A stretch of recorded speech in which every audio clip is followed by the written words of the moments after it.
In today's video, we're going to be looking at speckling across a superwash, a non-superwash, an alpaca, and a silk base, and how that affects the way things speckle,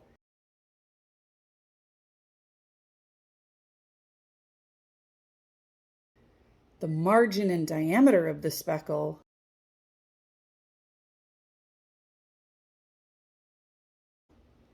and which technique yields the cleanest, crispest speckle versus blurry, blotchy backstaining. So if that's interesting to you, follow along.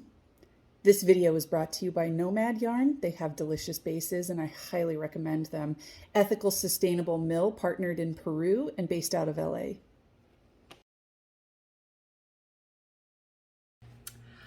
Okay, so we take our first little salt shaker. This is the color Hot Pink. It's about 50% restaurant grade granular salt, not sea salt, and 50% dye. And we're going to shake it in order: pink, orange, yellow, green, blue, purple, over our soaked and wrung out yarn. You do want to soak it for a couple hours with some synthropol and some citric acid. Okay, you want to put on about a third more than you ultimately want because it will grow.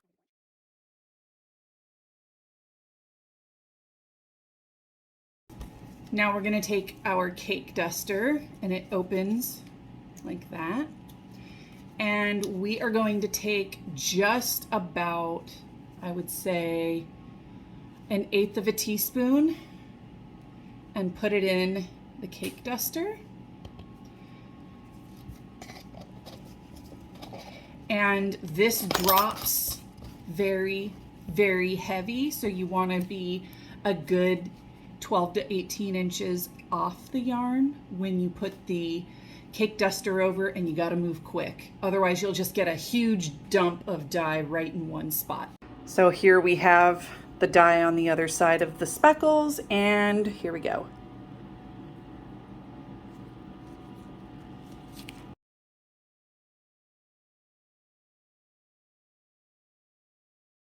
Now we're going to repeat with the orange, yellow, green, blue, and purple.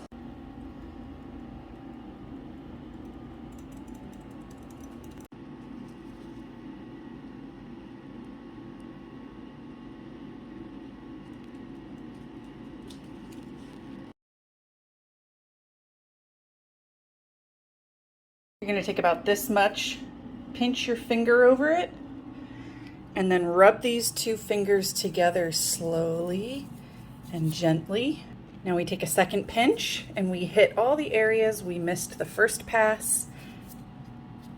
And then we finish with the rest of the the rest of the dye colors. Now we're gonna take a little spray bottle, and you want it to have a mist, not a jet, okay? You put about a 1/4 teaspoon of citric acid with about 50 mLs of very hot water so that it dissolves.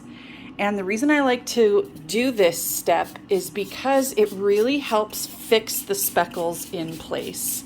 When you don't do this, sometimes you have dry dye powder like right there that rinses out and doesn't bond and back stains, and then you don't get speckles, you get blotches.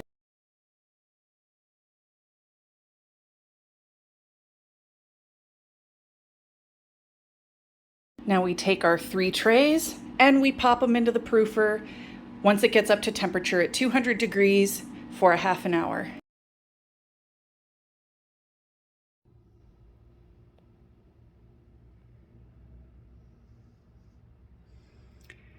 I would have to say that our salt shaker speckles are much prettier than our cake duster speckles that are blurry. And of course, look at all the back staining that we got on our finger speckles. And here's our Prism base. No surprise here, same conclusion. Not nearly the speckle definition that we have over here on our salt shaker side. Even if you look at it compared to this, a lot less back bleeding and a lot less color joining at the margins. This is not a speckle when you go to knit it. This is just yellow to green to blue, right? A speckle is a tiny little pop like that. And there you have it. Now, if we look here at the purple section on the cake duster, it is pretty solid. Whereas over here, you can see some very distinct speckles. And we don't even have that over here, but that's just due to the base. We have our latte base. And I think it's really clear that the cake duster doesn't speckle. That's way too heavy of a drop. You can actually see some really crisp definition and speckles in our salt shaker, and yet again, too heavy of a drop with our hand. There's almost no speckling in this. It's all blotchy. And this is our traditional superwash nylon. And as you can see, look at how heavy that coverage of green is versus over here. Much cleaner speckles on our salt shaker, and we do have some speckling in the finger speckle, but look at all this back staining right here. Look at the silk base compared to the non-superwash with, I think, hemp. And then we have our baby alpaca, superwash nylon sock, and superwash bulky. These are all the salt shakers. So I just wanted to show you guys all of these together to look at the difference between the same exact speckle on the alpaca base versus the superwash.